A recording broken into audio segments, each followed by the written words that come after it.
Assalamualaikum warahmatullahi wabarakatuh. Di sini kami akan mempresentasikan hasil tugas Decision Support System yang diampu oleh Bapak Abdul Rauf.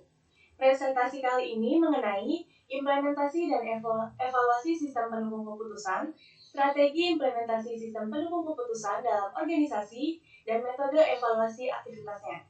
Next. Sebelumnya, perkenalkan kami dari kelompok 7 yang beranggotakan Danesha Octaviani, Evi Febriansari, Natalie Angela, Nuranis Madatila, dan Rizwa Putri Fauzia Koswara. Next.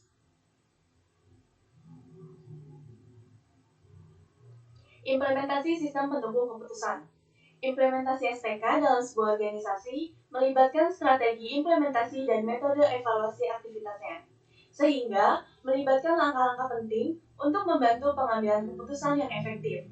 Langkah-langkah tersebut mencakup identifikasi masalah, pemilihan data relevan, penentuan pendekatan dalam pembuatan keputusan, serta evaluasi dan rekomendasi solusi potensial yang sesuai dengan model yang dikembangkan. Next.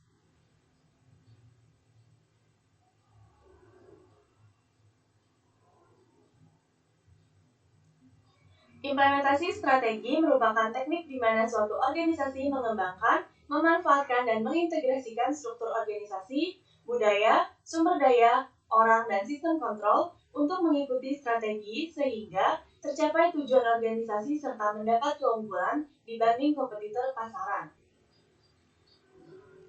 Dalam implementasi SPK, terdapat beberapa metode yang digunakan. Salah satu contohnya yaitu untuk membantu proses pemilihan siswa berprestasi di sekolah, yaitu menggunakan metode yang dipakai yaitu hierarki proses atau AHP dan teknik for order of preference of similarity to ideal solution atau TOPSIS. Next. Sistem pendukung keputusan. SPK merupakan suatu sistem interaktif yang mendukung keputusan dalam proses pengambilan keputusan melalui alternatif-alternatif yang diperoleh dari hasil pengolahan data, informasi, dan rancangan model. Dari pengertian sistem pendukung keputusan yang di atas, maka dapat ditentukan karakteristiknya, yaitu yang pertama, mendukung proses pengambilan keputusan, menitik beratkan pada management of perception. Yang kedua, adanya interface manusia atau mesin, di mana manusia atau user tetap memegang kontrol proses pengambilan keputusan. Yang ketiga, mendukung pengambilan keputusan untuk membahas masalah terstruktur, semi-terstruktur, dan tak-terstruktur. Yang terakhir, memiliki kapasitas dialog untuk memperoleh informasi sesuai dengan kebutuhan.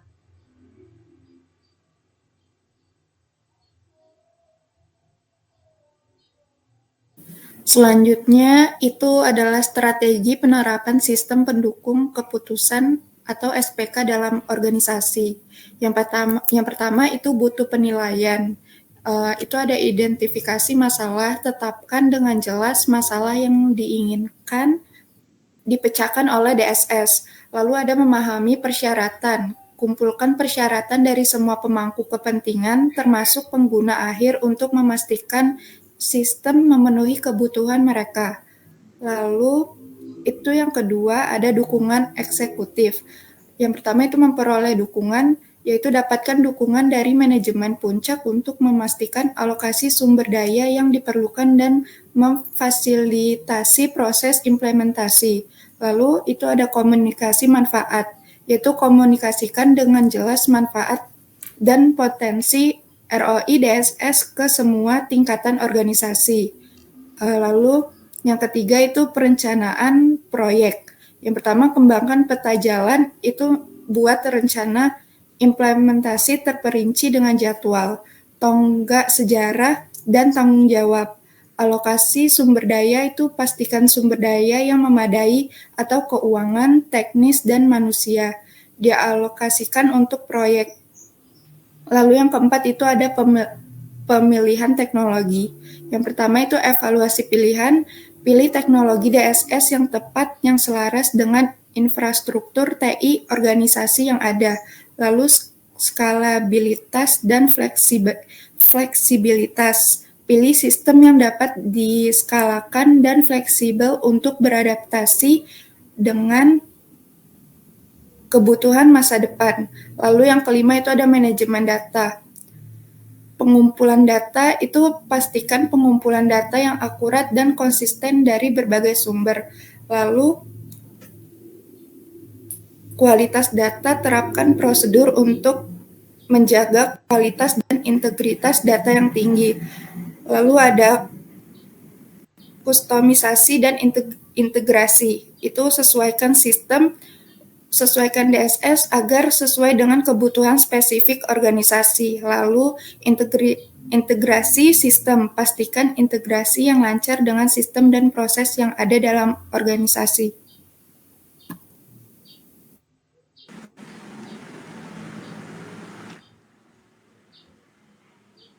Selanjutnya ada pelatihan dan dukungan pengguna. Yang pertama ada pelatihan komprehensif, yaitu berikan pelatihan menyeluruh bagi semua pengguna untuk memastikan mereka nyaman dan mahir menggunakan sistem. Yang kedua ada dukungan berkelanjutan, yaitu tetapkan mekanisme dukungan untuk membantu pengguna pasca implementasi. Selanjutnya ada uji coba. Yang pertama melakukan uji coba, yaitu terapkan DSS dalam skala kecil pada awalnya untuk mengidentifikasi masalah atau area yang perlu diperbaiki. Selanjutnya ada perbaikan interaktif, yaitu gunakan umpan balik dari uji coba untuk menyempurnakan dan meningkatkan sistem sebelum penerapan skala penuh. Yang terakhir ada penerapan penuh. Yang pertama ada peluncuran bertahap. Itu pertimbangkan peluncuran bertahap untuk mengelola transisi dengan lancar dan mengatasi masalah yang muncul dengan segera.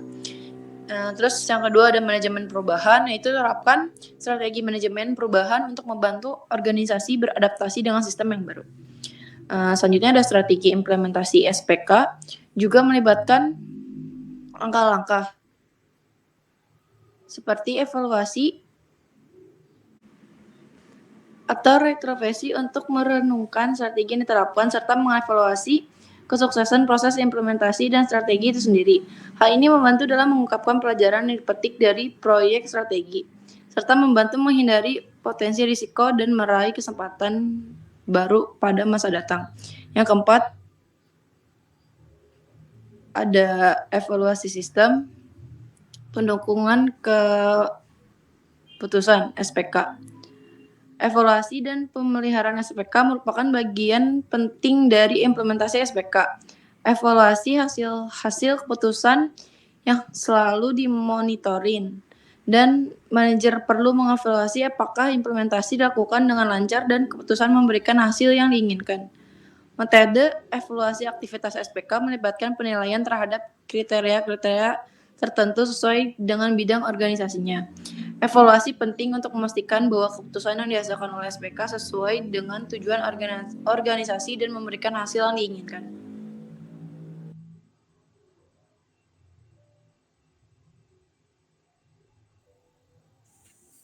Baik, selanjutnya ini ada metode untuk mengevaluasi efektivitas sistem pendukung keputusan. Yang pertama ini ada matriks kinerja.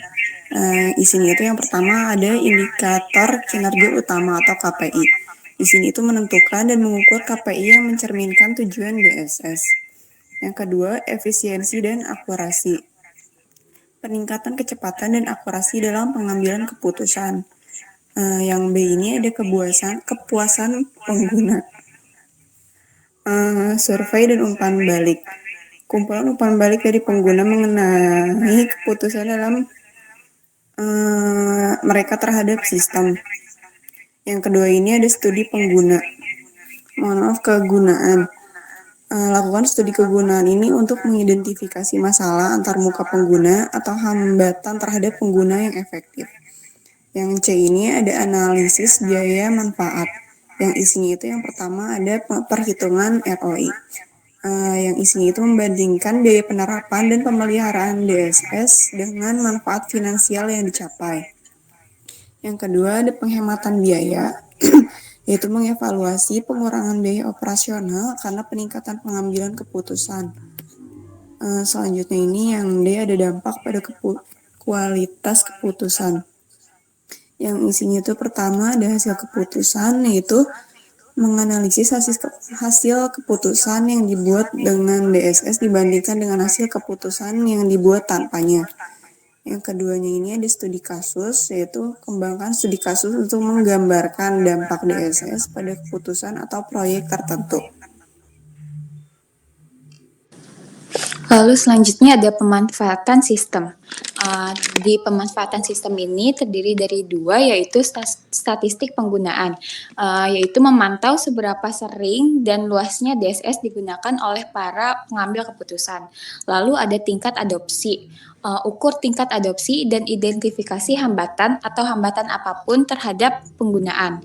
Yang F itu ada kemampuan beradaptasi dan skalabilitas. Dari yang F itu terdiri menjadi dua, yaitu penilaian fleksibilitas, yaitu mengevaluasi kemampuan sistem untuk beradaptasi dengan perubahan kebutuhan dan lingkungan. Lalu pengujian skalabilitas, yaitu uji kerja dan skalabilitas sistem pada peningkatan beban atau penggunaan yang diperluas. Yang selanjutnya ada analisis perbandingan. Itu ada perbandingan. Bandingkan kinerja DSS dengan sistem serupa atau standar industri lainnya. Lalu ada tinjauan sejawat. Lakukan tinjauan sejawat untuk memperoleh wawasan dan mengidentifikasi praktik terbaik. Dan yang H itu ada evaluasi kualitatif. Ulasan pakar, carilah evaluasi dari pakar atau konsultan industri untuk menilai efektivitas sistem. Dan yang terakhir itu ada kelompok fokus. Atur kelompok fokus untuk mengumpulkan umpan balik kualitatif terperinci dari pengguna.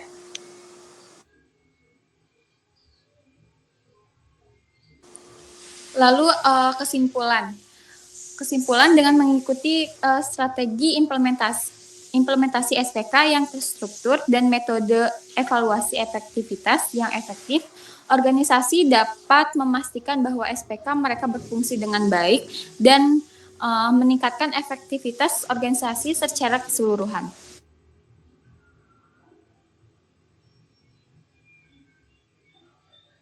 Sekian presentasi dari kelompok kami. Apabila ada pertanyaan, dipersilakan ditanyakan di kolom komentar YouTube. Jangan lupa mengerjakan kuis sesuai dengan jam mata kuliah. Mohon maaf apabila ada kesalahan. Terima kasih. Wassalamualaikum warahmatullahi wabarakatuh.